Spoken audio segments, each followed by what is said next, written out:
విశాఖ సాగర తీరంలో యోగాంధ్ర కార్యక్రమ ఏర్పాట్లు క్రమంగా కొలిక్కి వస్తున్నాయి. ఈ నెల 21న ఉదయం 7 నుంచి 8 గంటల మధ్య లక్షల మంది యోగాసనాలు వేసేందుకు శరవేగంగా ఏర్పాట్లు జరుగుతున్నాయి.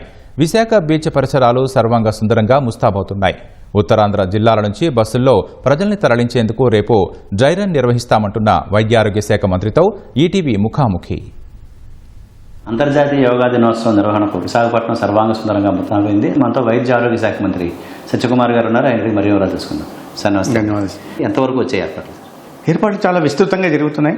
గౌరవ ప్రధానమంత్రి ముఖ్య అతిథిగా విశాఖపట్నంలో జరిగే కార్యక్రమానికి వారు వస్తున్నారు. 21వ తేదీ ఉదయం 5 లక్షల మందితో సింగిల్ వెన్యూలో ఒకే ప్రాంతంలో యోగా ప్రాక్టీస్ చేసే విధంగా ప్రణాళిక రచించారు. అది ఎందుకంటే గతంలో రికార్డు 1,53,000 మంది ఒకే వెన్యూలో సూరత్లో చేశారు. ఇప్పుడు దాన్ని అధిగమించి చేయాలనే ఉద్దేశంతో ఏర్పాట్లు జరుగుతున్నాయి. మేము అనుకున్న ముఖ్యమంత్రి గారు 2 కోట్ల మందిని అన్నప్పుడు సాధ్యమవుతుందా అనుకున్నాం. కానీ సగటున రోజుకు 10 లక్షల చొప్పున 21 పోయిన నెల 21వ తేదీ మొదలు పెడితే రిజిస్ట్రేషన్లు ఇవాళ 2,31,00,000 రిజిస్ట్రేషన్లు అయ్యాయి, ఇంకా అవుతున్నాయి. కాబట్టి ప్రజల్లో అవగాహన కల్పించడంలో సఫలీకృతులయ్యాం. ఇంత పెద్ద ఎత్తున ఏర్పాట్లు చేయడానికి ప్రధాన కారణం ఏంటంటే దైనందిక జీవితంలో దీని ఒక అంతర్భాగంగా చేయాలని, తద్వారా ప్రివెంటివ్ మెజర్స్ తీసుకోవడానికి, వచ్చిన తర్వాత వ్యాధి బారిన పడి అనారోగ్యం బారిన పడి తర్వాత క్యూరేటివ్ మెజర్స్ కన్నా ప్రివెంటివ్ మెజర్స్ తీసుకోవాలనే ఉద్దేశంతో ప్రతిరోజు ఒక్కొక్క థిమాటిక్ యోగా చేయడం జరిగింది. ఒకరోజు హెల్త్ ప్రొఫెషనల్స్, ఒకరోజు రైతులు, ఒకరోజు గిరిజనులు, ఒకరోజు స్వయం సహాయక బృందాలు, ఒకరోజు పోలీసులు, ఒకరోజు డిఫెన్స్ పర్సనల్, ఒకరోజు ప్రిజన్స్లో కానీ ఇట్లా అనేక రకాల ఒకనాడు డాక్టర్లు, ఒకరోజు దివ్యాంగులు, ఒకరోజు సీనియర్ సిటిజన్స్, ఒకరోజు విద్యార్థులు, ఈ రకంగా ప్రతిరోజు థీమ్ బేస్డ్ చేస్తున్నాం. ఇవి కాకుండా ఈ ఆధ్యాత్మిక కేంద్రాలు కానీ, పవిత్ర ఆలయాలని కానీ, అదేవిధంగా ఈ టూరిస్ట్ డెస్టినేషన్లు కానీ, పర్యాటక కేంద్రాలు, అదేవిధంగా ప్లేసెస్ ఆఫ్ హిస్టారికల్ ఇంపార్టెన్స్, చారిత్రాత్మక నేపథ్యం కలిగిన ప్రాంతాలను, ఉదాహరణకి గండికోటలో గండికోట ఉంది అక్కడ కానీ, లేదా ఇక్కడ కొండపల్లి ఫోర్ట్ ఉంది విజయవాడలో, లేదా ఉండవల్లి గుహలు ఉన్నాయి. ఇటువంటి ప్రదేశాల్లో కూడా యోగా నిర్వహించి వేల మందితో ఆ ప్రాంతాలకు కూడా ప్రాచుర్యం కల్పించడం వల్ల ఇవాళ పర్యాటక రంగం ఇన్ని కేంద్రాలు మన రాష్ట్రంలో ఉన్నాయనే విషయాన్ని కూడా ప్రపంచానికి చాటి చెప్పే ప్రయత్నం చేశాం. ప్రధానమంత్రి గారు కానీ, ముఖ్యమంత్రి గారు కానీ స్వయంగా ప్రతిరోజు యోగాను ఆచరిస్తుంటారు. వారి స్వానుభవం, అందుకని వాళ్ళు 75 సంవత్సరాల వయసులో కూడా ఇవాళ ఇంత ఉల్లాసంగా ఉండగలుగుతున్నారు, రోజుకి 20 గంటలు పని చేయగలుగుతున్నారు. దీనికి ప్రధాన కారణం ఏంటంటే యోగా ప్రాణాయామం చేయడం వల్ల శరీరాన్ని ఆత్మని అనుసంధానం చేసుకుని ఆ ఏకత్వాన్ని తీసుకొచ్చి తద్వారా శరీరం మీద అదేవిధంగా మనసు మీద కూడా నియంత్రణ ఉండడం వల్ల ఇవాళ అన్ని గంటలు కష్టపడి కూడా ఎక్కడ కూడా అలసట కనిపించకుండా చేయగలుగుతున్నారు. సరే, ఈ నెల 21వ తేదీకి ఎన్ని గంటల నుంచి ఎన్ని గంటల వరకు ఈ కార్యక్రమం జరుగుతుంది? అలాగే విశాఖపట్నంలో నిర్వహిస్తున్న కార్యక్రమానికి ఇటు విదేశాల నుంచి అలాగే దేశం నలుమూల నుంచి ప్రముఖులు ఎవరు రాబోతున్నారు? కొంతమంది విదేశీ ప్రతినిధులు కూడా వచ్చే అవకాశం ఉంది. ప్రధానమంత్రి గారు ముందు రోజే 20వ తేదీ వస్తున్నారు. 21 ఉదయం 7 నుంచి 8 గంటల మధ్యలో ఈ కార్యక్రమం జరుగుతుంది.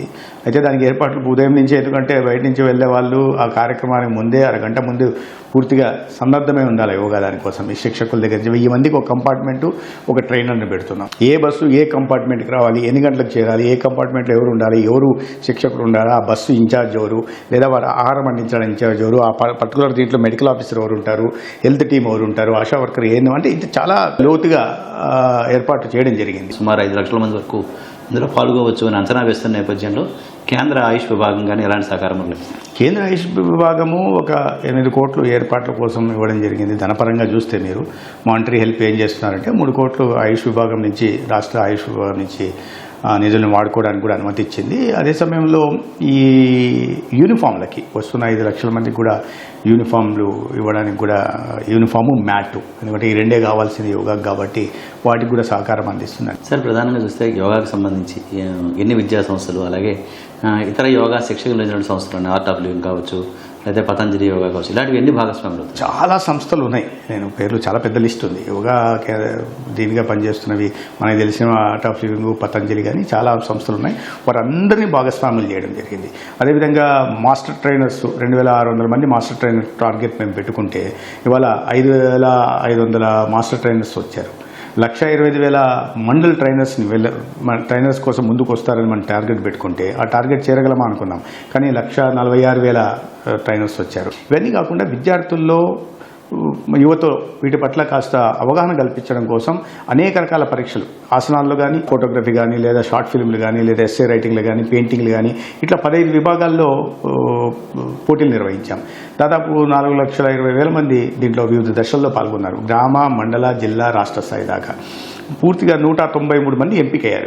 వీళ్ళలో 30 మందిని ప్రధానమంత్రి గారితో ఆ రోజు యోగా చేయడానికి అవకాశం ఉంది జూన్ 21 తేదీ. అంటే యువతలో కూడా అవగాహన కల్పించారు. ఇంత పెద్ద ఎత్తున రెస్పాన్స్ మేము కూడా ఊహించలేదు. యువత విద్యార్థులు 10 సంవత్సరాల నుంచి 18 సంవత్సరాలు ఒక కేటగిరీ, 19 నుంచి 35 ఒక కేటగిరీ, 35 పైన ఒక కేటగిరీగా పెడితే మీరు ఆశ్చర్యపోవాల్సి వచ్చింది. చిన్నపిల్లలు చాలా ఉత్సాహంగా పాల్గొన్నారు, యువత పాల్గొన్నారు. 35 పైబడిన వాళ్ళు 50 మంది 50 సంవత్సరాలు 60 సంవత్సరాలు ఉన్న వాళ్ళు ఒక చాలా క్లిష్టమైన ఆసనాలు వేస్తూ చాలా ఆరోగ్యవంతమైన జీవితాన్ని, పరిపూర్ణ జీవితాన్ని గడుపుతున్న వారు ఉన్నారు. వారందరూ ఇవాళ వచ్చారు. కాబట్టి దీని మీద మన రాష్ట్రంలో ఉన్నింది అవగాహన. కానీ ఇంత విస్తృతంగా వీటికి ప్రాచుర్యం కలిగించడం వల్ల ఒక ఆరోగ్యకరమైన జీవితానికి మనం ప్రజలకి అందించే ప్రయత్నం చేస్తున్నాం. సార్, వచ్చిన వాళ్ళందరికీ ఎలా లెక్కెడతారు? క్యూఆర్ కోడ్ లాంటివి ఇవ్వాలని పెట్టాం. అన్నిటికీ ప్రతి చోట క్యూఆర్ కోడ్ పెట్టి యాక్చువల్గా 14th ఒక ట్రయల్ రన్ వేసి ఎంతమంది పాల్గొంటున్నారో చూస్తాం. ఆర్టిఫిషియల్ ఇంటెలిజెన్స్ ద్వారా ఒక్కొక్క లొకేషన్లో ఎంతమంది పాల్గొన్నారో కూడా లెక్క వేశాం.